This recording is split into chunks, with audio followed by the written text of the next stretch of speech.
The evening arrived on a Tuesday, wrapped in amber light that seemed to pause time itself, creating space for thoughts that had been waiting patiently in the shadows. My partner, James, had asked me to accompany him to his firm's annual gala celebration of their recent merger, if my memory serves correctly. While I knew few faces beyond the occasional nods shared during holiday gatherings, I'd attended enough corporate events to understand the social choreography. James possessed a natural ease in these environments, his confident bearing and well-timed humor carrying him effortlessly from group to group. He'd pause to congratulate colleagues, share knowing glances with partners, and deliver just the right amount of laughter at precisely the right moments. I found myself gravitating toward the refreshment area, nursing a glass of champagne and offering polite smiles to anyone who caught my eye. The strappy sandals I'd chosen were beginning to pinch. I should have trusted my instincts and worn the comfortable black flats that lived in my closet. That's when I became aware of him, Robert Thornfield, the senior partner, not merely James's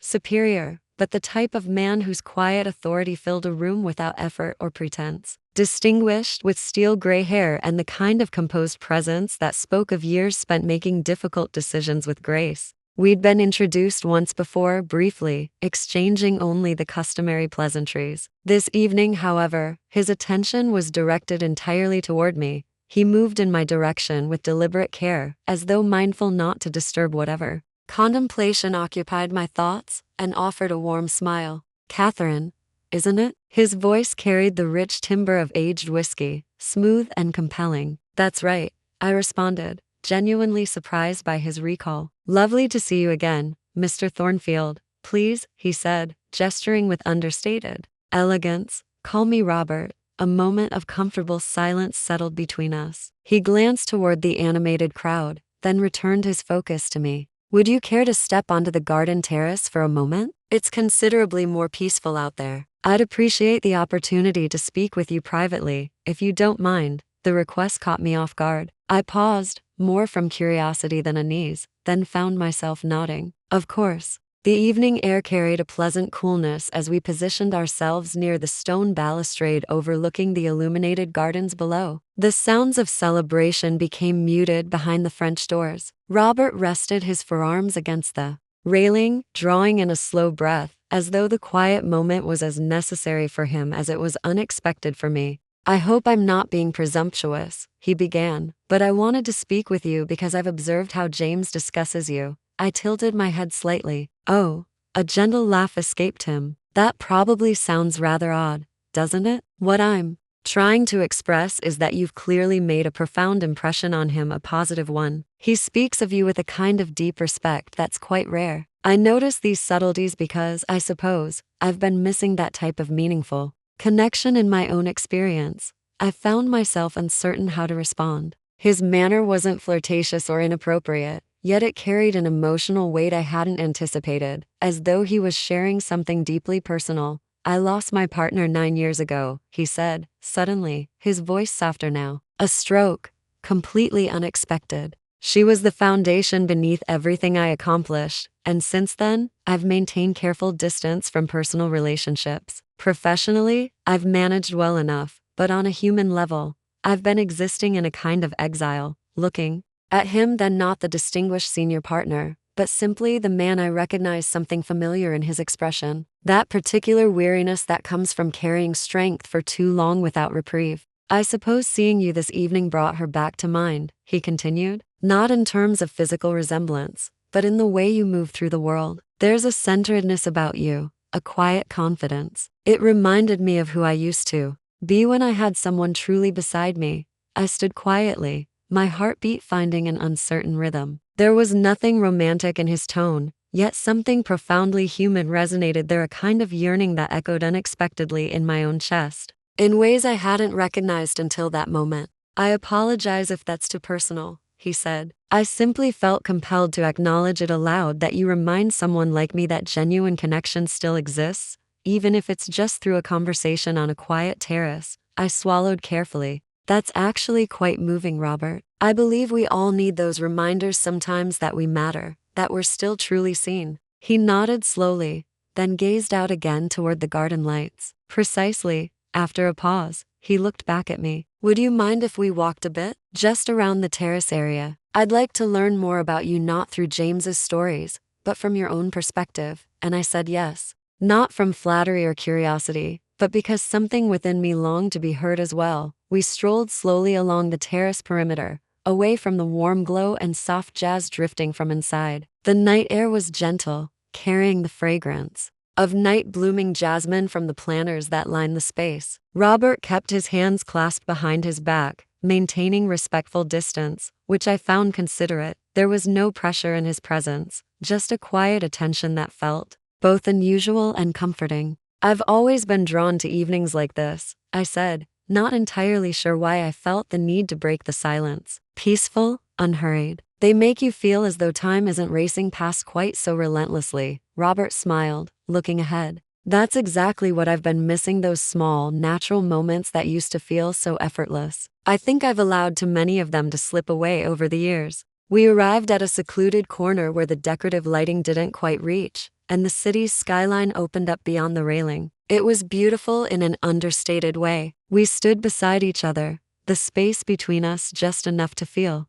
appropriate yet close enough to suggest we were sharing something meaningful together. So he said gently, "Tell me something about yourself." "Not about James, about you."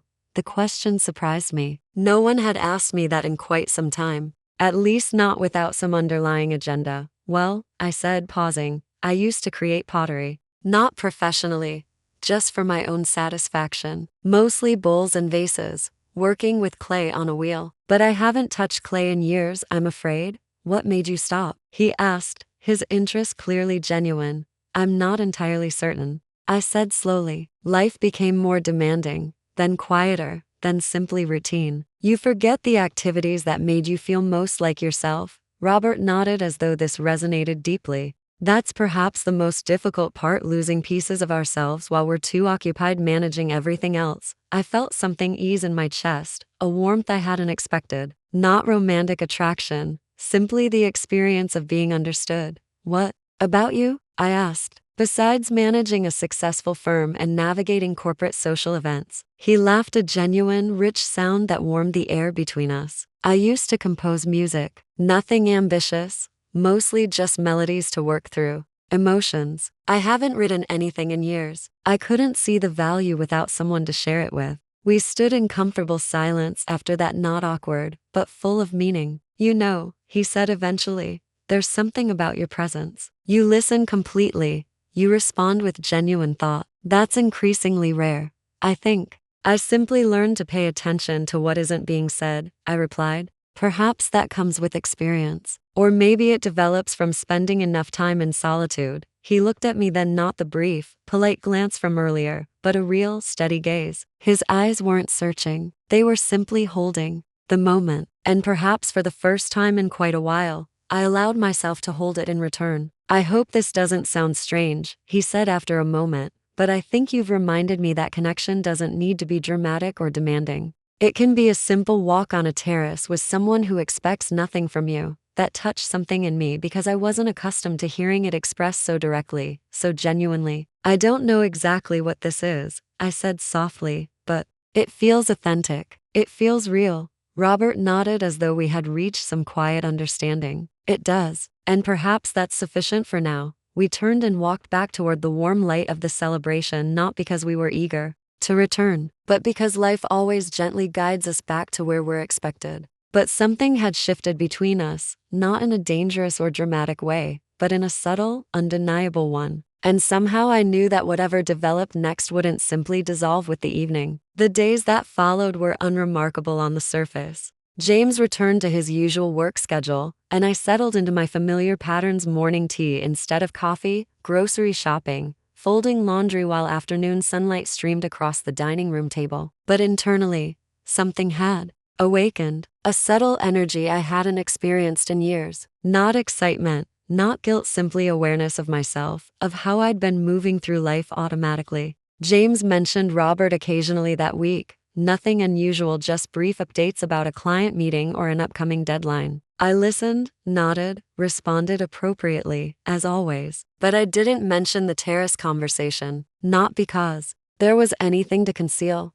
but because I didn't know how to explain it without making it seem more significant than it was. Then on Wednesday, I received an email. It was from Robert, brief, straightforward. Catherine, I hope you don't mind me reaching out. I've been reflecting on our conversation. I experienced something that evening I haven't felt in a very long time: peace, connection. If you ever feel inclined to continue that discussion, perhaps over tea, I'd welcome the opportunity. Respectfully, Robert. I sat with the message for quite some time, reading it twice, then once more. My fingers hovered over the keyboard, uncertain how to proceed. But deep down, I knew I wanted to respond. I typed carefully. Robert, thank you for your message. I've been thinking about our conversation as well. It lingered with me in ways I didn't anticipate. Tea sounds pleasant, no expectations, just a quiet space and the chance to continue what we started. Let me know what works for your schedule. Catherine. We arranged to meet at a small tea room away from the busy commercial district. It was intimate and peaceful, with round wooden tables, the aroma of Earl Grey and fresh scones filling the air.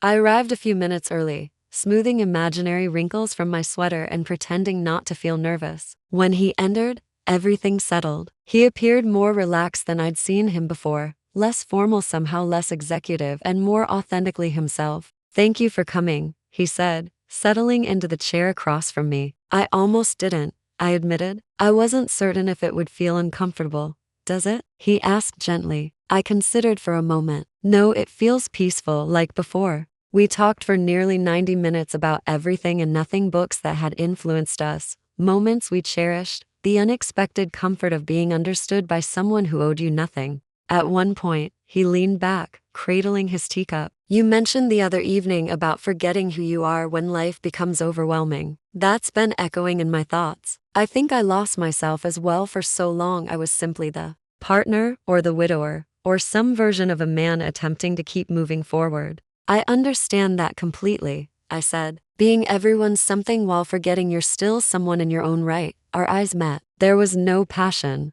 no hunger, just connection. Deep, gentle, and honest. The kind that doesn't demand anything.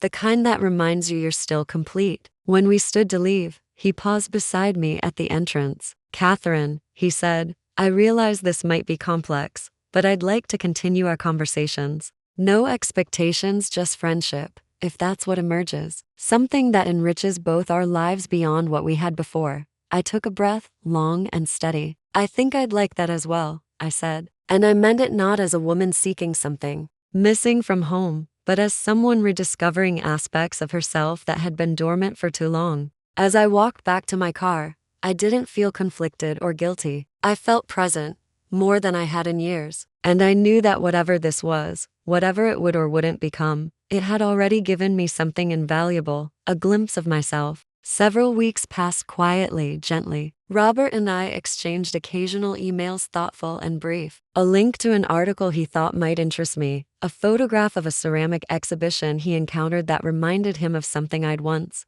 described. Nothing inappropriate, nothing secretive, just connection. The kind you don't realize you've missed until it appears in unexpected ways. James remained unaware, not because I was being deceptive, but because there wasn't anything to reveal. What Robert and I shared wasn't a secret, it was simply something I hadn't found the right words for yet. One afternoon, I found myself in the basement, searching through storage boxes I hadn't opened in years. And there it was, my old pottery wheel, dusty but intact. My tools were still neatly organized, the glazes somewhat dried but usable. I stared at them for a long time before carrying everything upstairs and setting it up in the spare room. The light was perfect, clear and bright. I wedged the clay, centered it on the wheel, and let my hands remember. It wasn't perfect, but it was me. Later that day, I sent a photo of my work to Robert, a simple bowl, really just a beginning, but it felt like reclaiming something I thought I'd lost forever. He replied within hours, "It's beautiful, not just the piece itself, but what it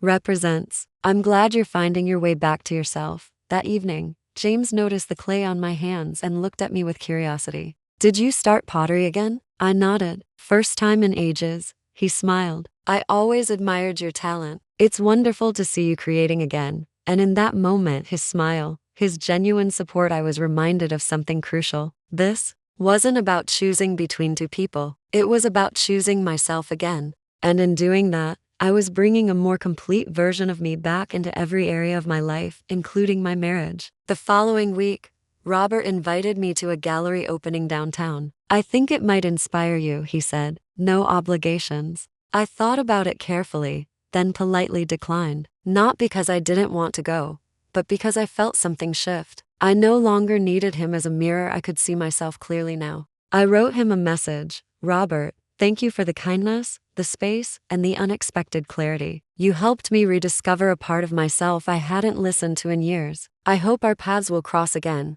but for now, I think I'm exactly where I need to be. He didn't respond immediately. When he did, it was just one line. Then I consider myself fortunate to have witnessed your rediscovery. Life returned to its usual rhythm, but I was no longer drifting through it. I was present, aware, reconnected. I created more pottery. I laughed more deeply. I looked James in the eye when he spoke and listened not from habit, but with genuine intention. Sometimes unexpected encounters don't lead to drama or betrayal. Sometimes they guide you back to the parts of yourself you forgot to nurture. And sometimes that's more transformative than anything else. I'll always remember that evening on the terrace not as the beginning of something with someone else, but as the beginning of something quietly profound within myself.